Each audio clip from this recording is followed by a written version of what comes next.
boss, magsisimula na po ang John Real Casimero versus Yoshinori Oguni for 10 rounds bakbakan po sa Super Bantamweight Division.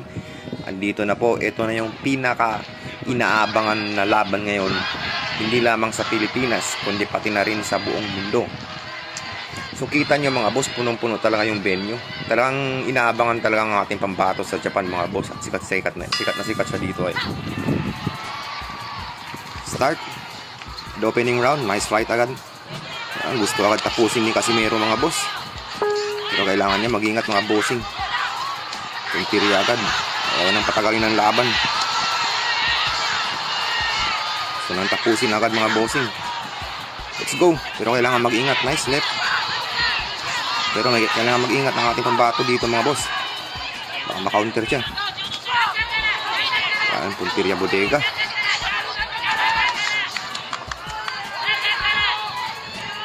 Go. Good 1-2 coming from Yoshinori Oguni. Mahusay din itong mga boss eh. Former champion to sa Bantamweight Division. Kailangan mag-ingat ni Casimero dito mga bossing. At may panalo ang laban ng impresibong panalo. Nice counter. Haba, matangkad, tsaka advantage siya sa reach mga bossing. Pero alam ko kaya ito ng ating pagbato mga boss. Medyo kumalma mga boss. Talaga mga boss, ingay ng mga fans. Talagang inabangan pa ng mga Japanese fighter. Kita nyo naman, punong-puno yung venue. Yun, nice overhand coming from Casimero. Mga boss, yun, nice straight sa mukha. Hindi feeling ko boss, hindi talaga ito magtatagal. At yun talaga ang plano ng Team Casimero eh. Ayaw nila patagalin yung laban. At bilang isang kauna-una ang laban ni Casimero sa Japan eh, kailangan niya manalo ng impresibo. Ayun lang, chill. Mahusay din tong si ano. Sumuntok sa batok mga bossing, bawal yun. Miningga ni Casimero si Oguni. So yun boss, gandang jabs ni Oguni. Yun ang kainaan ni Casimero mga bossing, yung jabs. Pero pag ito na tsempuan mga bossing, hindi ito magtatagal mga boss. Alam niyo kung paano lumaban si Casimero. Yun, overhand. Yun, na, sapul. Let's go. Saktan si Oguni mga boss. Alam niyo yung galaw ni Casimero mga boss. Slowly pero surely yan pag tumama. Yun, nakaganti mga bossing. Dadaanin lang to sa puntos ni, yun, another left sa mukha. Lakas ng mga bossing. Matibay din si Oguni mga boss. Oh. Hindi pala knockdown yung mga boss. Let's go. End of round 1. So bossing, magsisimula na po ang round 2 para sa 10 rounds sa Super Bantamweight Division. Ay, makunat na itong si Oguni mga boss. Ilang beses yung tinamaan ng solid. Yun. Lakas nun na. Grabe yung kunat eh. Kailangan makunat mga boss. Mala Pilipos din ang kunat nito eh. Yun.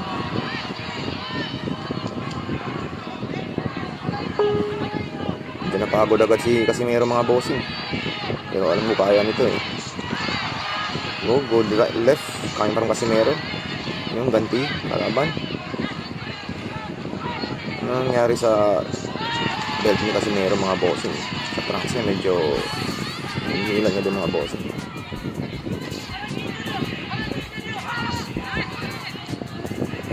Kunat ng kalaban mga boss. Ilang beses yung tinamaan ng solid eh. Masipag dumbing ito ng mga jabs.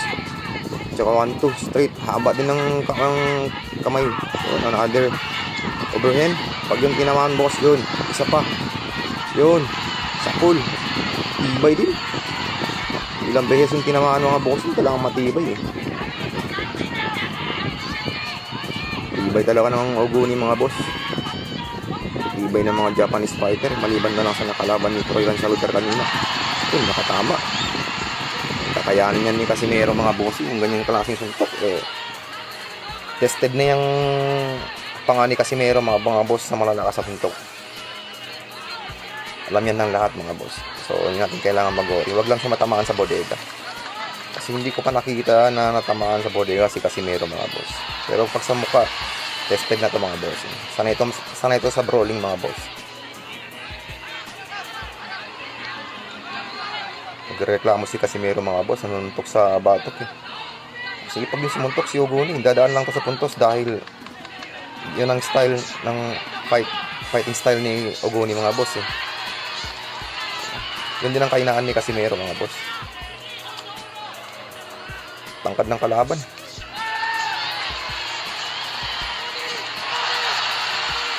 Grabe, pagpatama ng malinis. Bakit walang ganti si Casimero mga boss Ano pa yan? Mamaya bibiglayin ko ni Casimero mga boss. Kailangan manalo si Casimero dito mga boss. Tibay din ng hapon mga boss. Tsaka masipag Delikado si Casimero dito. Japan pa naman ito mga bossing. Sa Japan yung laban alam naman natin yung kalakaran ng boxing pag sa Japan yun, sapul, nasaktan si Oguni dun mga boss. Tibay, tapusin mo na yan. Para save by the bell pa. Tibay nga talaga mga boss. Sapul dun. Ayan, grabe mga boss. Mga bossing, magsisimula na po yung round number 3. Sana nakulangan sa oras mga boss.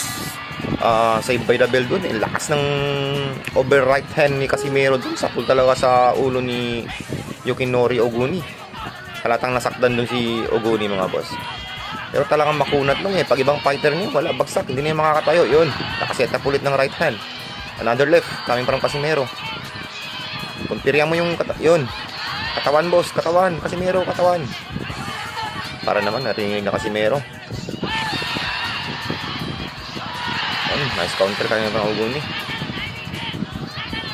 Gusto talagang tapusin ni Casimero, makunat lang talaga si Oguni.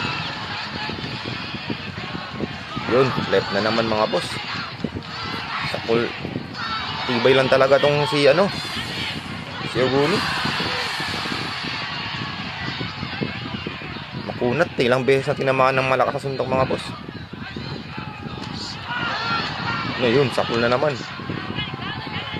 Sapul na naman mga boss. Tibay lang yun, another left na naman mga boss. Hindi magtatagal yung laban pag ganito mga boss.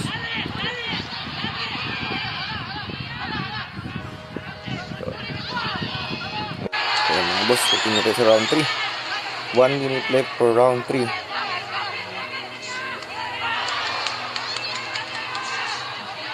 Sipag din tong si Oguni, tsaka matibay mga idol Talagang sinasabi ko kanina, pag ibang fighter, bagsak na yan. Good 1-2, kain from Oguni. Buelo lang.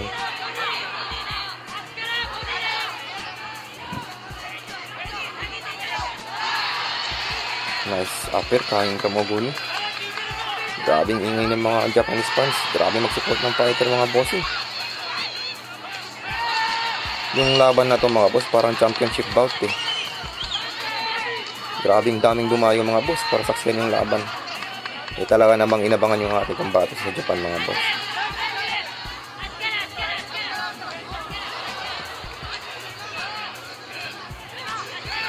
On, good.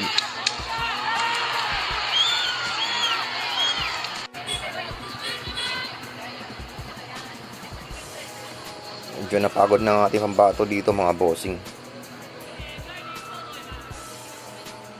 Hingal agad si Casimero mga boss. Alam naman natin na naganda to Makunat din talaga tong si Yukinori Oguni.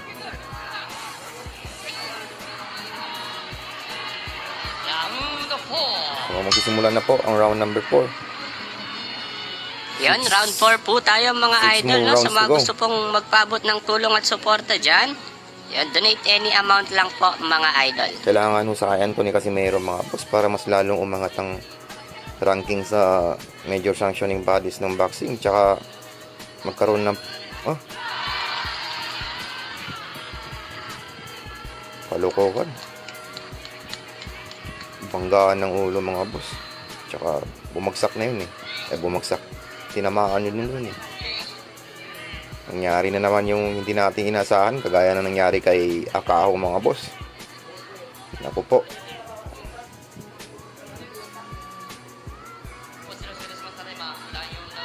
Labo. Ha? Ano nangyari dun? Hindi naman nagbanggaan. Hindi naman nagsapukan mga ulo boss dun eh.